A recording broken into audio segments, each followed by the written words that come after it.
Hi, and welcome to my process video for my December daily day 4, where I created a page that is sized 11 inches by 8¼ inches, and I used a white cardstock background, and I printed a photo 6 inches by 8¼ inches, and I adhered it to the left side of my white cardstock background. And then I created a cut file, which I have shared with you below so that you can use it if you would like to. And I used that cut file as, I guess, an embellishment holder for some stars and then patterned paper underneath of the open stars. So let's go ahead and get started. I'll put that page to the side. And we are going to begin with, again, a base that is 11 by 8¼ So this is my mock-up because you do not want to watch a video of me actually scrapbooking. It's frightening. I am the messiest scrapbooker on the planet. So it is a lot easier for me to create a tutorial or a process video afterwards because then it is clean and it actually looks like I'm not a crazy lady. So this is my photo, this is my empty space. I've also created my cut file ahead of time. So my cut file actually is, let's see, it's supposed to go like, I think like this, okay?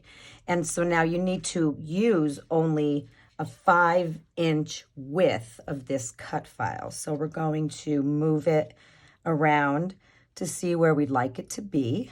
Okay, so you can choose, again, you see that little line? That is where your photo is beginning. So you can decide, do you want it more this way? Do you want it more this way? That's going to be completely up to you, depending on how you think you want, excuse me, you want your page to turn out. So I'm just going to line it up. And I think right there is about where I'd like it. So if you see, I have my little line here, where the photo ends, and I'm just going to make a small mark there and a small mark at the end of the paper. And then I will go ahead and I will use my trimmer to cut this to a 5-inch width. Okay, so cut that part off, and then I'll slide it over.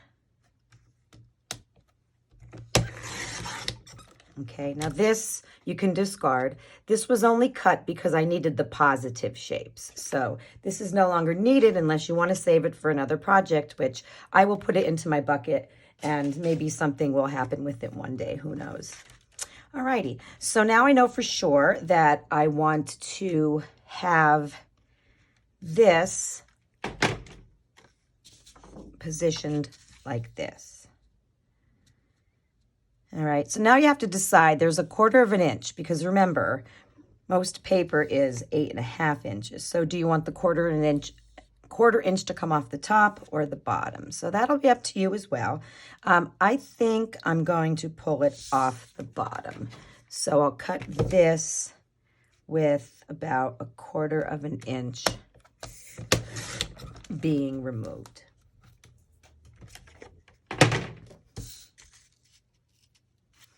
Okie dokie. So now we need to find some patterned paper that we'd like to show through these stars. And I chose 6 random designs, not very Christmassy, but they will do. And I'm going to show you how I cut them to adhere them to the page. So let's start with this awesome, fun green right here.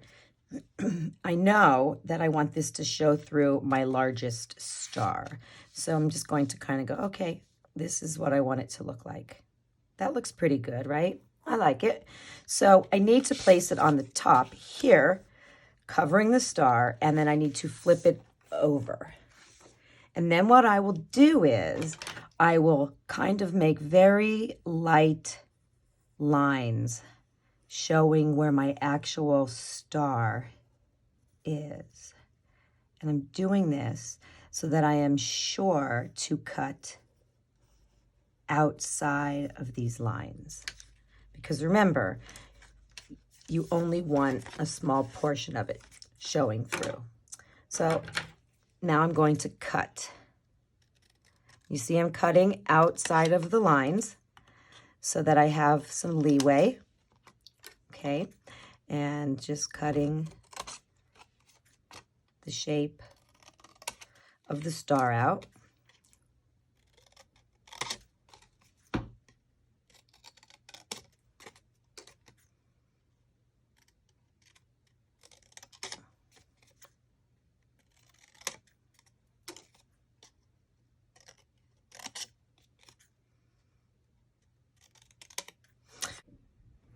So we've cut out our star shape, and we know we want it to be behind there. Okay, so we're going to put a little bit of adhesive on it. Nothing major, and we're going to kind of slide it underneath so that it is only showing through that one space. Okay? So let's try it with this orangey color. So I want it on that star. So I'll place it on top of the star, and I will flip my design over. And once again, I will lightly make an outline of the star on the back of the patterned paper. Just like this.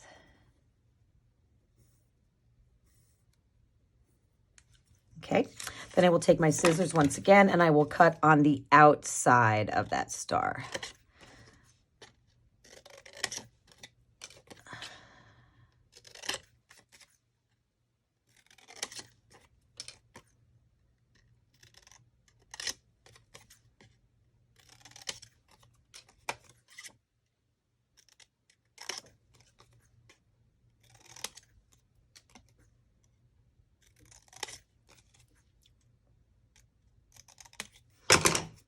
And there I have another star.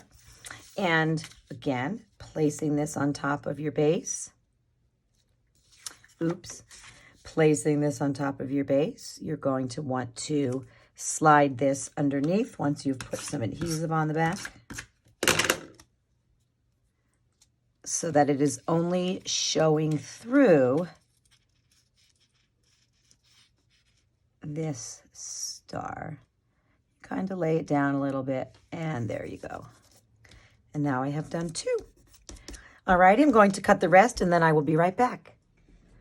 Okay, I'm back, and as you can see, I have all of my hollow shapes or my open shapes backed with patterned paper. I'll show you what that looks like underneath. Okay, so let me explain to you the reason why I cut some of these into stars. These are so close together that if you just put a square of patterned paper, it's going to overlap. So in order to prevent that, I've cut these out kind of in the shape of stars. Now this one up here is pretty far away, so I was able to just cut a little square of patterned paper, and it doesn't get in the way of anything else. So use your judgment. How far are your stars apart? It could be circles, it could be hexagons, it could be any shape, but how far apart are your shapes? Do you need to trim so that they can not overlap each other?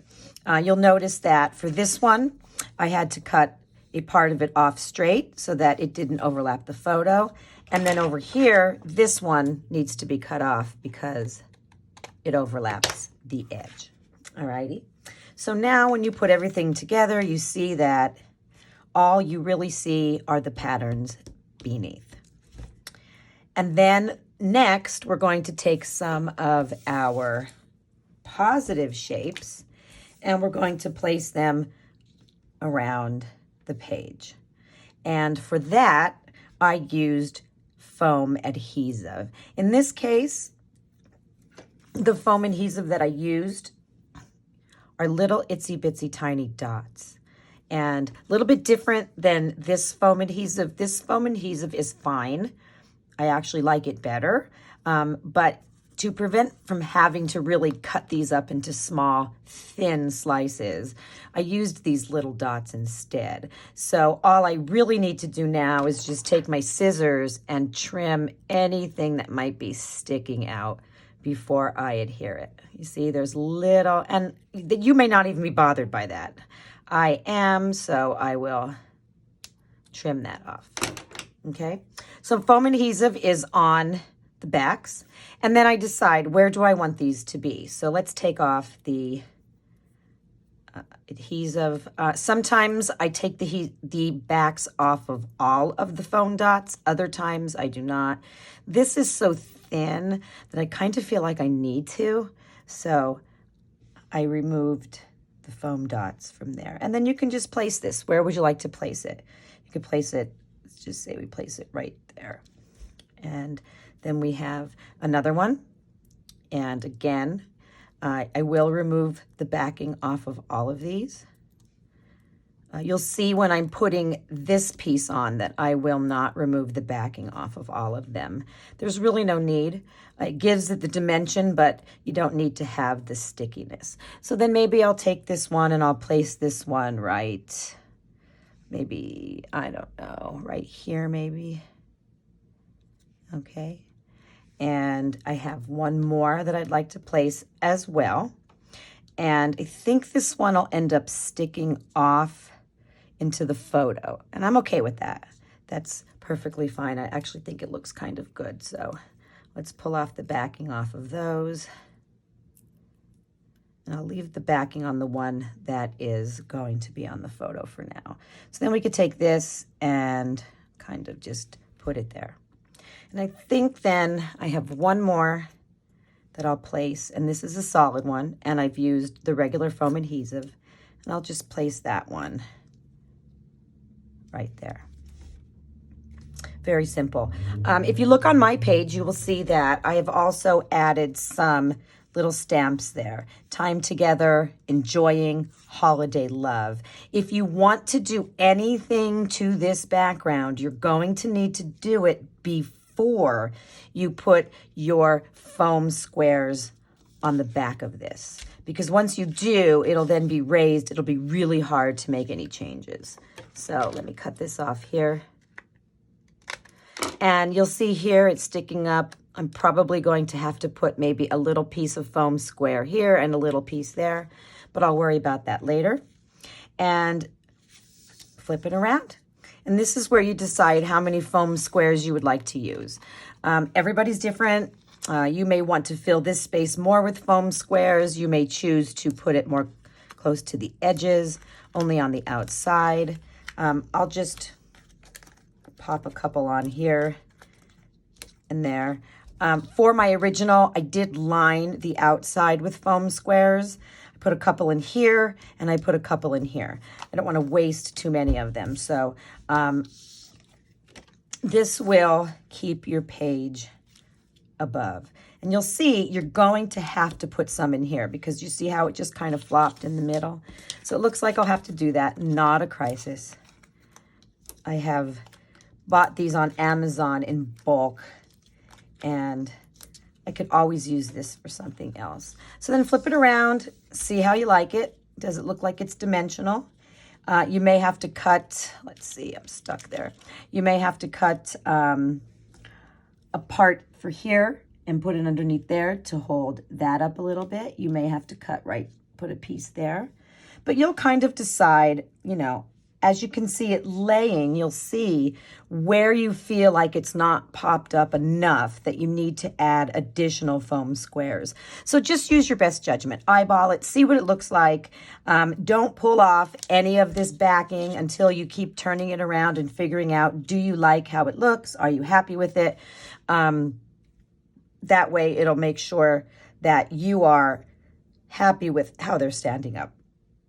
And then that's it. Basically, once you're done, you will remove the backing. Again, I don't take the backing off of all of them, just a few, and you will adhere it to your page.